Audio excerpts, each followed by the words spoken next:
l'âne était important pour son affaire. L'âne était propre et en bonne santé. On lui donnait bien à manger. Il était jeune et vigoureux. Il pouvait porter sur son dos le poids de beaucoup de sacs à la fois et aller jusqu'au marché. Mais il était aussi très fainéant. L'âne n'aimait pas du tout travailler. Il voulait juste s'asseoir un moment, manger et dormir. Ah, encore au marché. Le maître devrait prendre un jour de congé. J'adore les vacances. Peut-être qu'il n'a pas besoin de se reposer, mais moi, oui. Mais l'âne ne comprenait pas que le marchand ne puisse pas prendre de vacances. Or, si le marchand ne va pas au marché, il ne peut plus gagner d'argent, et alors il n'y aura plus de nourriture, même pour l'âne. En fonction de la demande sur le marché, le marchand vendait différentes choses chaque jour. Des légumineuses, des céréales, des légumes, des épices et même des fruits. Il faisait marcher son âne tous les jours depuis le village. Chaque jour, pour atteindre le marché, ensemble ils devaient traverser une rivière. Le marchand faisait tout spécialement attention à son âne pendant cette traversée. Un jour, un ami dit au marchand qu'il y avait une forte demande de sel au marché. Merci du tuyau, mon ami. Je vais alors bientôt me mettre à vendre du sel. Rapidement, le marchand prépara 12 sacs de sel pour le vendre. Il prit d'abord 6 sacs et les chargea sur le dos de l'âne. Il réalisa alors que les sacs étaient vraiment très lourds. L'âne ne pouvait pas marcher. Oh, le pauvre animal. Ça doit être vraiment trop lourd pour lui. Je vais retirer un sac. Ça devrait aller. Ne voulant pas blesser l'âne, le marchand retira un sac de son dos. Et pourtant, l'âne ne pouvait toujours pas marcher. Le marchand se souciait de son âne, mais il savait aussi qu'il était assez fainéant. Il sortit un bâton et le poussa d'un petit coup.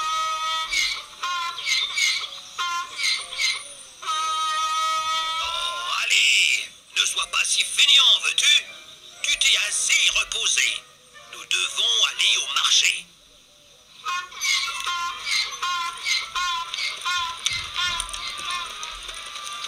Ce jour-là, le marchand vendit tous ses sacs de sel au marché.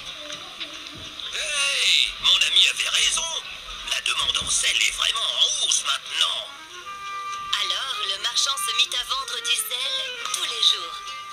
Il remplissait des sacs et des sacs de sel et les chargeait sur le dos de l'âne.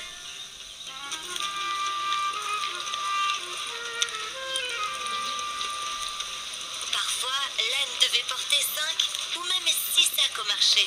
Bien que pas content, l'âne était pourtant toujours soulagé en rentrant à la maison.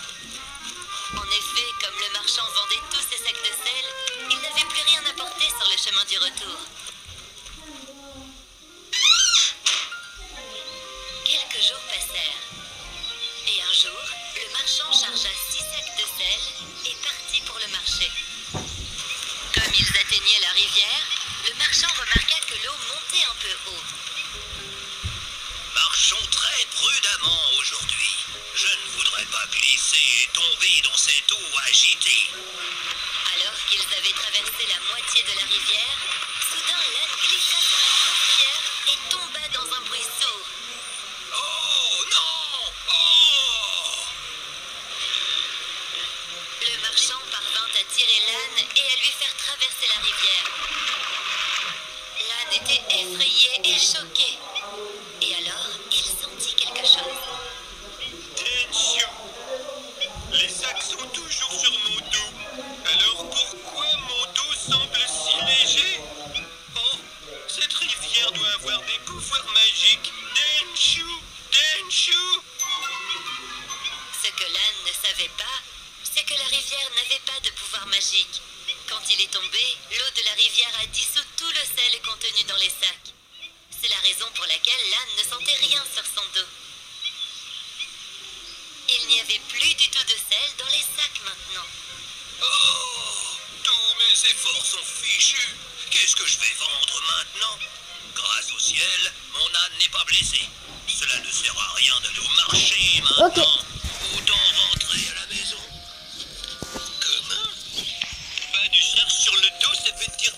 travail? Ça, c'est vraiment de la magie. Denshu, Denshu. Ayant ainsi raccourci sa journée, l'âne en profita à sa guise. Il mangea et dormit toute la journée. Qu'il était heureux. Le jour suivant, le marchand chargea de nouveau 6 sacs sur le dos de l'âne et alla avec lui au marché.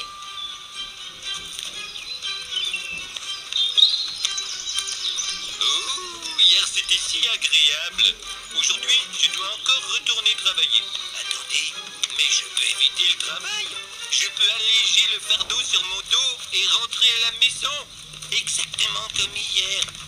La rivière a des pouvoirs magiques. Je suis sûr qu'elle va m'aider à nouveau.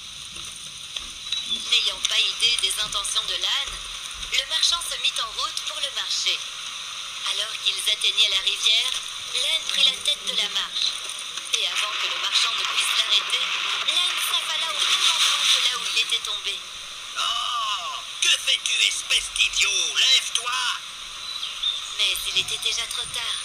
Le sel que l'âne portait s'était dissous dans l'eau une nouvelle fois. Il n'y avait plus de fardeau. L'âne était à présent heureux. Voilà! Pas de fardeau, pas de travail. Comment cela est-il arrivé? Attendez une minute. Est-ce que cet âne s'est assis dans l'eau exprès? Oh, mais quel animal feignant! Je prends grand soin de lui. Et voilà comment il me remercie. Je vais le ramener à la maison. Je sais quoi faire maintenant. L'âne pensait avoir trouvé le moyen parfait pour ne pas avoir à travailler. Mais le marchand avait d'autres plans pour lui. Le lendemain matin, le marchand chargea 8 sacs sur le dos de l'âne. Et l'âne ne s'en plaignit même pas. Hein? 8 sacs? Mais pourquoi est-ce que je ne sens pas le poids du fardeau? Ah, pourquoi m'en soucier après tout?